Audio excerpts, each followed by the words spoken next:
Акбура дарыясынын жээгинде жайгашкан 4 суу кампабыздын ачылуу аземине баардыгыңыздарды салтанаттуу түрдө кош келиңиздер демекчибиз.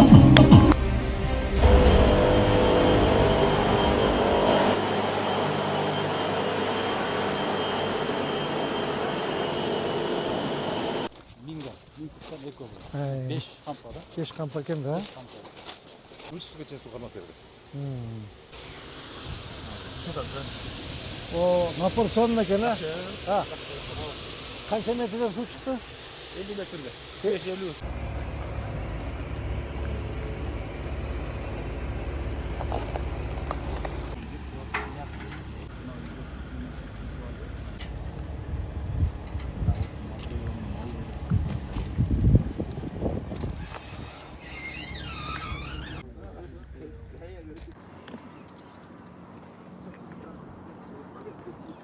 Az çok mu bu da? Çok. Günge koy para. Суу жок. Ha onda da. Өткөндө бардым да жанагысын. Bak kolay. Кампа октябрда ачылып жүрдү. Неге иштебейт? Günge koy para.